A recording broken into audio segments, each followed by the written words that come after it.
Hello, all. So, after a long adventurous trek, we have finally reached the palace of King Nannan. And as we wait in the courtyard along with our musicians, we shall hear what the poet has to say. விரலியர் நன்னனை போற்றுதல் வானத்து அன்ன வளமலி யானை தாது ஏறு ததைந்த முற்றமுன்னி மழையெதிர்படு கண் முழவு கண் இகுப்ப களைவளர் தூம்பின் கண் இடம் இமிர மருதம் பண்ணிய கரும் கோட்டு சீரியாள் நரம்பு மீதிருவாது உடன் புணர்ந்தோன்றி கடவது அறிந்த இன்குரல் விரலியர் தொன்று ஒழுகு மரபின் தம் இயல்பு வாழாது அரும் திரள் கடவுள் பழிச்சிய பின்னரை. And let the ladies sing. Clouds that drift like huge tuskers reach the yard coated with dried mammoth droppings. Beat those drums like roaring rain clouds. Blare those bamboo longhorns. Mountain tonal black stem lute. Voices in tune, not over the strings. Let the ladies chorus in unison, but tradition post their prayers. The poet asks the troupe to start singing as soon as they reach the courtyard. He says that their drums should sound as loud as the thunder, and the song of the female singers should be in unison and not out of tune. நன்னனை போற்றுதல் விருந்தின் பாணி கழிப்பி நீள்மொழி குன்றா நல்நல் இசை சென்றோர் rumbal இன்று இவன் செல்லாது உலகமொடு நிற்ப இடைத்தெரிந்து உணரும் பெரியோர் மாய்ந்து என கொடைக்கடன் இருத்த செம்மலோ என வென்றி பல் புகழ் விரலோடு ஏத்தி சென்றது நொடியவும் விடா நசைத்தர. Hail Nannan. Sing song afresh unheard, O scion of everlasting truth and undiminishing fame. May thou fame last till the earth breathe its last. The wise ones who foresaw knew passed away, passing generous traits and duties abound to thou. Praise him with words of victory and fame, and such that they last etched in his mind, and let you stay to benefit his generosity. The poet gives a suggestion to the troupe that they should sing new songs. Probably they should sing in praise of King Nannan's virtues.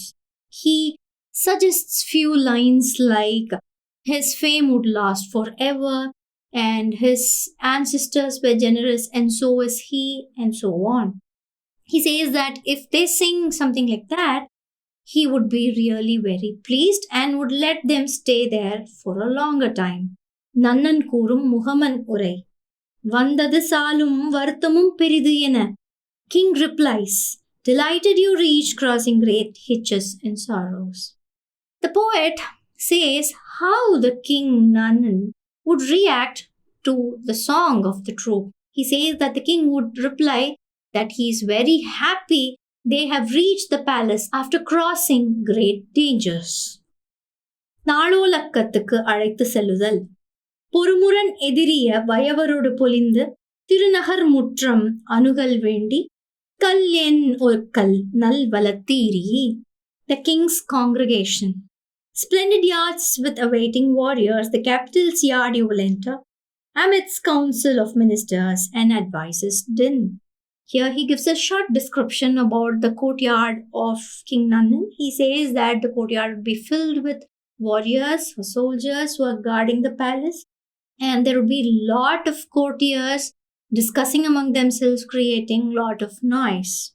நன்னனது குளிர்ந்த நோக்கம் உயர்ந்த கட்டில் உரும்பில் சுற்றத்து அகன்று தாயத்து அக்கிய நுட்பத்து இளம் என மலர்ந்த கையராகி தம் பெயர் தம்மொடு கொண்டனர் மாய்ந்தோர் நெடுவரை இழிதரு நீத்தம் சால் அருவி கடுவரல் கழுளி கட்கு இன்சேயாற்று வடுவாள் எக்கர் மணலினும் பலரே அதனால் புகழொடும் களிகனம் வரைந்த நாளென பரந்த இடம் கொடுக்கும் விசும்பு தோய் உள்ளமோடு நயந்தனிர் சென்று நம்மினும் தான் பெரிது உவந்த உள்ளமோடு அமர்ந்தினிது நோக்கி. The king's dazzling gaze.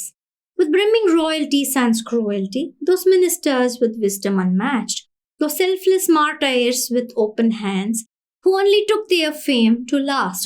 The cascade that flows down the mounts, the flooding water of Seyare, soothing to sight, dunes outnumbering in marks that of sands. May the days you live be filled with fame. with charitable heart, with notions sky high, get your desires filled with happiness abundant. Sit back and watch with delight. He asks the troop to just relax during the stay with King Nannan.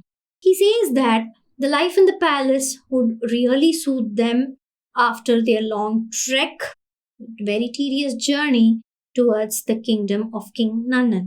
நன்னனது கொடை சிறப்பு இழைமருங்கு அறியா நுழைநூல் கலிங்கம் எள் அறு சிறப்பின் வெள்ளரை கொளி முடுவல் தந்த பைநினம் தடியோடு நெடுவெண் நெல்லின் அரிசி முட்டாது தலைநாள் அன்ன புகழோடு வழி சிறந்து பல நாள் நிற்பும் பெருகுவீர் நில்லாது சில்வேம் தில்லையம் தொல்பதி பெயர்ந்து எனமெல் எனக் கூறி விடுப்பின் நம்முள் தலைவன் தாமரை மலைய விரலியர் சீர்கிழ சிறப்பின் விளங்கு இழை அணிய நீர் இயக்க அன்னநிறை செலல் நெடுத்தேர் வாரிக்கொள்ளா வரைமருள் வேளம் கரங்கு மணி துவைக்கும் ஏறு உடை பேருநிறை புலம்படை பொலிந்த கொய் சுவல் புரவி நிலம் தின கிடந்த நிதியமொடு அனைத்தும் இளம்படு புலவர் ஏற்ற கை நிறைய களம் பெய கவிழ்ந்த கழல் தொடிக்கையின் வளம் பிழைப்பு அறியாது வாய்வளம் பழனி களை வளர் நவிர்த்து மீமிசை நேரேரென மழை சுரந்து அன்னை ஈகை நல்கி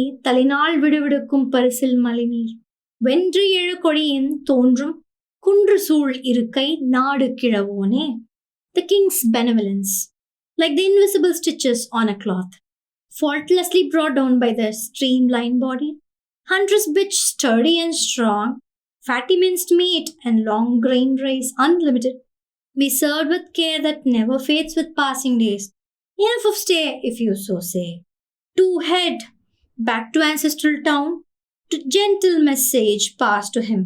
Golden lotus for the chiefs would he give, don the women artists with jewels plenty, tall chariots with speed unmatched, mammoth-sized of foes defeated, herds of bull cattle as well, golden saddle horses well groomed, and with wealth of lands to own too. And all this not quenching his zest, poets bestowed with titles apt, filling their hands with gold danglers and dingles, unstained riches from the tall peaks of pure Naviram Hills, where bamboos grow like showers of rain. He gifts you not limiting as you leave, as the cascade waters flutter down like his victory flag, calling him the generous lord of the mountain ranges. The poet concludes his speech, his description, saying that the troop can stay as long as they wanted to, and they would be served with freshly hunted meat, with long grain rice, and every day they would be given a feast just like how they were served during the first day. He says that the hospitality at the palace will never diminish. And all the chief has to do is just pass on one message to the king that they are ready to leave. And the king would come rushing with a handful of gifts. He says that the king would give the chief golden lotus along with riches plenty. He would gift the ladies in the troop lot of jewels. And even then, the king would not be satisfied. He would want to give more. So he would gift the poets with lot of titles. And he would give all that is possible from his Naviram Hills. He says that the troop is indeed gifted and it would really benefit them to meet King Nannan. For he would even go to the extent of donating his chariots, his golden saddled horses, his elephants, and more. Poet promises that the troop would not feel poverty at any point of time thereafter. It was a wonderful poem and it was a wonderful opportunity to translate the same. Thank you so much for the support. Keep supporting. Thank you.